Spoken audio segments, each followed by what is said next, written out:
എനിക്കതിന്റെ എക്സ്ട്രീമിൽ അനുഭവിക്കണം എന്ന് തോന്നിയായിരുന്നു.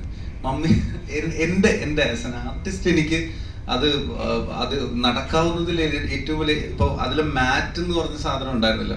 പക്ഷെ ഞാൻ ചോദിച്ച് സ്റ്റഡ് മാസ്റ്റർ അടുത്ത് വെച്ച് നമുക്ക് മാറ്റിൽ വെച്ചിട്ട് അടിച്ച് ചുമരെ കയറ്റിയാലോ എന്നുള്ളത് ഞാൻ തന്നെ ചോദിച്ച് മേടിച്ചിട്ടുണ്ട് അതിലടി. എനിക്ക് ഭയങ്കര ഇഷ്ടമായിരുന്നു അത് അങ്ങനെ തന്നെ സംഭവിക്കണം എന്നായിരുന്നു എൻ്റെ ആഗ്രഹം. കാരണം അത് സ്ലാപ്സ്റ്റിക്കിന്റെ ഈ പറഞ്ഞ പോലെ നേരത്തെ ചോദിച്ച ചോദ്യത്തിന്റെ ഉത്തരമായിട്ടും കണക്റ്റഡ് ആണ്. എന്ന് വെച്ച് കഴിഞ്ഞാൽ നമുക്കതൊരു വേറൊരു സിനിമയിൽ അത്തരത്തിലൊരു പ്ലേ പോസിബിൾ അല്ല. പക്ഷെ പോസിബിൾ ആയിട്ട് നമുക്കൊരു ഒരു സ്ക്രിപ്റ്റോ അല്ലെങ്കിൽ ഒരു വർക്ക് കിട്ടുമ്പോൾ അതിലേറ്റവും നല്ല ഒരു കാര്യത്തിന് വേണ്ടി ട്രൈ ചെയ്യുക എന്നുള്ളതാണ്.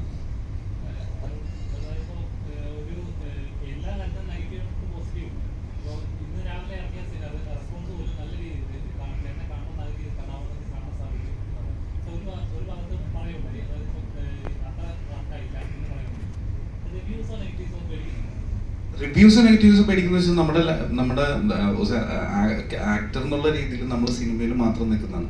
അപ്പൊ സിനിമയുടെ അകത്തുനിന്നുള്ള കമന്റ്സ് ആണ് എൻ്റെ ഏറ്റവും വലിയ എന്താ പറയാ ഇത്. അപ്പൊ നമ്മളെപ്പോഴും ഒരു സിനിമ പോലും മോശമായി ഉള്ള ഒരു റിസൾട്ട് വരാൻ വേണ്ടി നമ്മൾ ആഗ്രഹിക്കുന്നില്ല. അപ്പോൾ അതിനൊരു റിവ്യൂ നെഗറ്റീവ് വരിക എന്ന് പറഞ്ഞു കഴിഞ്ഞാൽ അതിനോടൊരു ടെൻഷൻ ഉണ്ട്. പക്ഷെ എന്നെ സംബന്ധിച്ചിടത്തോളം ജഡ്ജ്മെന്റ് എന്ന് വെച്ചാൽ എൻ്റെ ഒരു ധാരണകൾക്ക് ഒരു പ്രശ്നം ഉണ്ടാവാതിരുന്നാൽ മതി. വെച്ച് കഴിഞ്ഞാൽ എനിക്കൊരു ധാരണ ഉണ്ടല്ലോ, ഇത് വർക്കല്ല, ഇത് വർക്കാവും.